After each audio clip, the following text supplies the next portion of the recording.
कि गौ सेवा से बहुत जल्दी शरीर पवित्र होता है, हृदय भी पवित्र होता है और गोविंद भी प्रसन्न होते हैं। यदि गाय घर में पाली जाए या गौशाला खोली जाए और गौओं की सेवा की जाए, जिनके पास अर्थ है, भाव है। भगवान स्वयं श्री कृष्णचंद्र जी ने गौ सेवा स्वीकार की, गौवें चराई।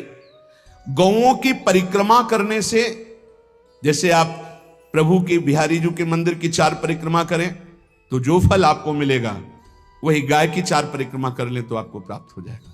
गौ की प्रदक्षिणा से, गावः प्रदक्षिणी कार्यावंदनीया ही नित्यशः, जो रोज गाय को प्रणाम करता है और गाय की प्रदक्षिणा करता है तो भगवत प्रदक्षिणा का उसे फल प्राप्त होता है। यदि घर में गाय बंधी है और भूखी है और प्यासी है तो तुम्हारे सारे पुण्य नष्ट हो जाएंगे। गाय के गोबर से जहां लेपा जाता है, वहां जिस देवता का आवाहन करोगे वही देवता आकर विराजमान हो जाएगा। गौवें जहां विराजमान रहती, गौशाला में भजन करे तो कई गुना बढ़कर के प्राप्त होता है। जहां गौवें विराजमान होती हैं वो बड़ा पवित्र दिव्य तीर्थ स्थल माना जाता है। अपवित्र भूमि में भी यदि गाय के गोबर का लेप कर दिया जाए तो परम पवित्र मानी जाती है। गाय बहुत पवित्र, जहां वो बैठती है, जहां वो मूत्र त्याग करती, गोबर त्याग करती, वो स्थान तीर्थ तुल्य पवित्र माना जाता है। कितना भी बड़ा पापी हो, अगर पंचगव्य पिलाया जाए तो वो वैदिक मंत्रों को स्वीकार करने लायक हो जाता है, पवित्र हो जाता है। पंचगव्य में 5 चीजें गाय की होती हैं: गाय का मूत्र, गाय का गोबर, गाय का दूध, गाय का दही और गाय का घी। ये 5 मिलाकर पंचगव्य पिलाया गया था। पहली बार जब वैदिक मंत्र दिया गया था तो पंचगव्य बनवाया था गुरुदेव भगवान ने संन्यास, और वो पिलाया था। ये पंचगव्य पिलाने से अपवित्रता का नाश होकर पवित्रता का संचार होता है। इसलिए धन्य है उनका जीवन जो गौ सेवा परायण है भगवत भाव से। गाय में साक्षात भगवान का भाव रखकर गौ सेवा करते हैं। गाय बंदी हो घर में, वो प्यासी है और भूखी है, तुम्हारे सुकृत नष्ट हो जाएंगे। तृषिता गौर गृहे बद्धा, क्योंकि तुम्हारे पास है, सेवा करना चाहिए। यो वै गाम प्रतिसिद्धेन तो चरंतिम च स्वतरणम नरहा तस्य पूर्वे च पितरः कंपन्ते पतनोन्मुखा। यदि गाय हरी हरी घास चर रही कहीं और तुमने डंडा ऊपर प्रहार किया, लाठी मारी, तो तुम्हारे पितर खोपड़ी के बल नरक जाने के लिए तैयार हो गए। ये लिखा है कि जो प्रतिदिन अग्रग्रासे परोभावा कर्तव्यो भक्ति तोन्वहम अकृत्वा स्वयं आहारम कुर्वम नापनोति दुर्गतिम। जे ही तुम्हारे गृहस्थ में, घरों में पहले होता था, अब तो भगवान जाने, जे ही पहली रोटी तवा में गई तो वो निकाल करके पक्की रखी जाती थी गौग्रास के लिए, पहला रसोई में। तो इसमें लिखा प्रतिदिन स्वभोजनम, पहले स्वयं भोजन न करके गाय के लिए ग्रास निकालना चाहिए। हाँ, गौ को माता की पदवी दी गई, जहां गौ को हम आराध्य देव के रूप में मानते हैं, आराधना करते हैं।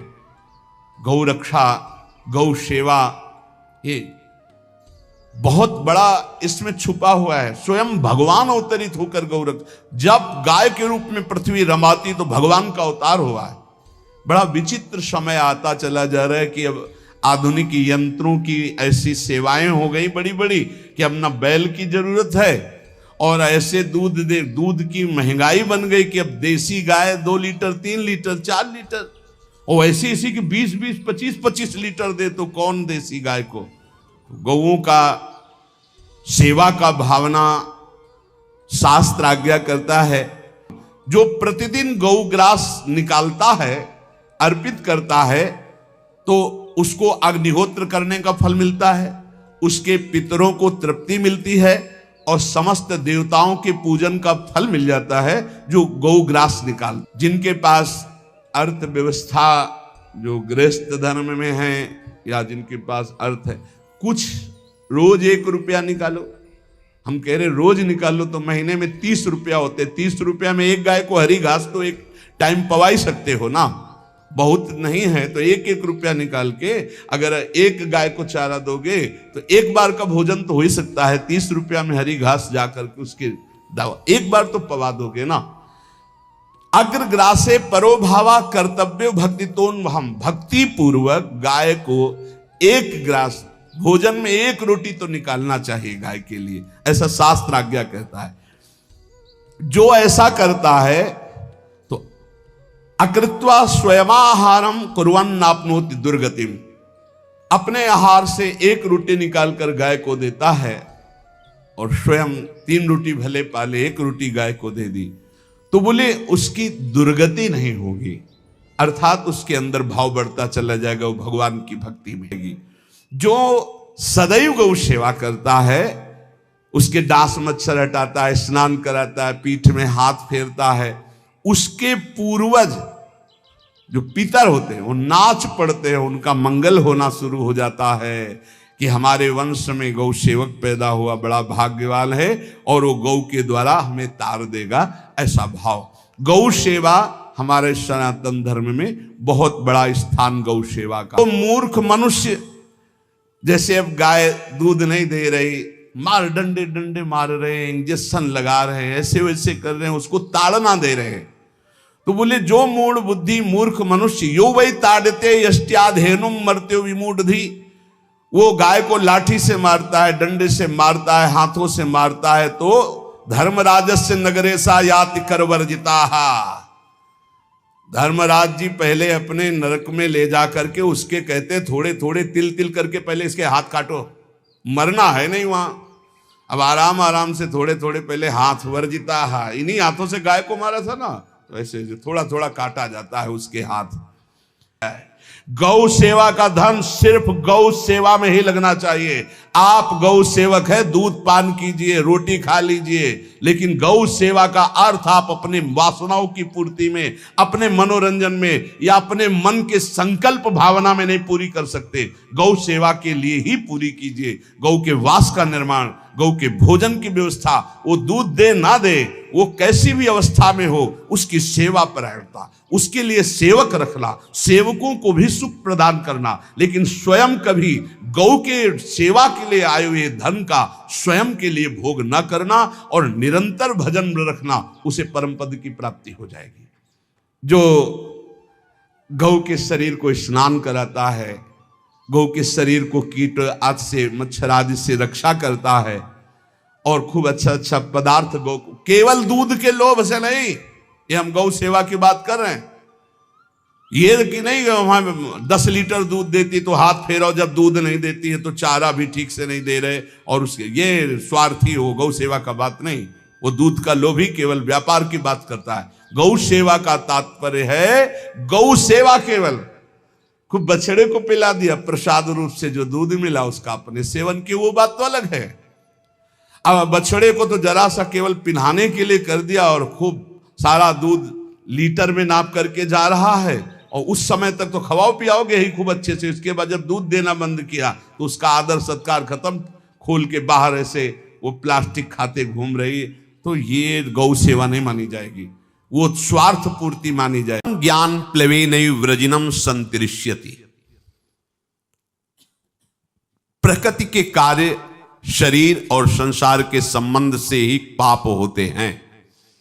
जितने पाप होते हैं वो देहाभिमान जब होता है, और देहाभिमान में इंद्रियजन्य सुखों की भोग लालसा ही पाप कराती है।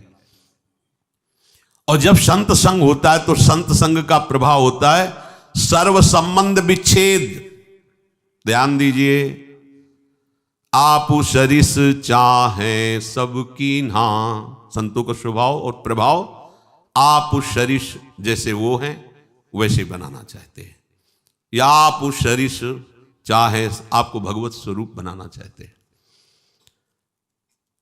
संतों के संग का प्रभाव सर्व संग पहो हिमाम, सर्व संबंध विच्छेद, शरीर से, अंतःकरण से, इंद्रियों से, शरीर संबंधियों से, भोगों से। अगर ये नहीं तो संत संग नहीं हो रहा है। संबंध विच्छेद, संबंध पुष्टता, ये अविद्या का संग है। संबंध विच्छेद यही ज्ञान है, यही अज्ञान के नाश का स्वरूप है। ये अहमता ममता एकमात्र प्रियालाल के चरणों में समर्पित, कोई संबंध नहीं। ध्यान देते हो इस बात पर? हो नहीं, ये वो प्रपंच लादे घूम रहे हो। जैसे हरिवंश प्रपंच बंच सब, ये काल ब्याल को खायो, ये जिए जान श्याम श्यामापद कमल संग शिरनायो। सर्वम ज्ञान प्लवेन व्रजिनम संतरिष्यति। जहां वो संत महापुरुष के संग के प्रभाव से सर्व संबंध विच्छेद हुआ, तो अब उसको तरना बाकी नहीं रह गया, तर गया। मूला भावे कुतः शाखा, जब मूल ही कट गया तो अब शाखा कहां टिकेगी? तो बोले मूल था शरीर, अंतःकरण और भोगों का संबंध, संत प्रभाव से वो हट गया। अब जो बचा वो भगवद आश्रय, भगवत प्रीति या स्वरूप बोध। यथैधांसि समिद्धोग्निर भस्मसात् कुरुते अर्जुन, ज्ञानाग्निः सर्वकर्माणि भस्मसात् कुरुते तथा। हे अर्जुन, जैसे प्रज्वलित अग्नि ईंधनों को सर्वथा भस्म कर देती है, ऐसे ही जब संत संग से ज्ञान प्रकट होता है तो संपूर्ण कर्मों को सर्वथा के लिए भस्म कर देती है। ये बात भगवान के वचन। यथैधांसि समिद्धोग्निर्भस्मसात् कुरुते अर्जुन। पीछे के श्लोक में भगवान ने बताया कि जब कोई संत महापुरुषों का आश्रय लेकर के उनके द्वारा बताए हुए मार्ग पर चलता है तो कितना भी बड़ा पापी हो, मार्ग में चलने का तात्पर्य नौका पे बैठना, वो ज्ञान रूपी नौका से पाप रूपी संसार रूपी समुद्र से तर जाता है। तो बोले समुद्र से पार हो गया, पर समुद्र तो रह गया, समुद्र की सत्ता तो है। तो आगे के श्लोक में भगवान कहते हैं भस्मसात् कुरुते अर्जुन, कुछ नहीं बचता।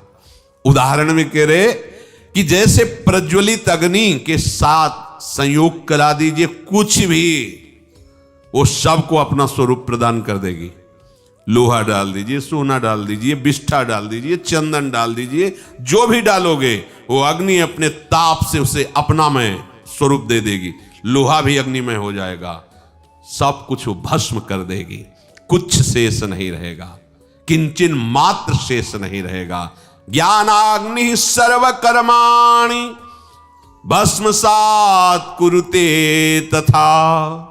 जैसे अग्नि सब कुछ भस्म कर देती है, ऐसे ही संत संग के प्रभाव से प्रकट हुए ज्ञान रूपी अग्नि से संचित प्रारब्ध क्रियमाण सब भस्म हो जाते हैं। संचित प्रारब्ध क्रियमाण तीनों कर्म भस्म हो जाते हैं।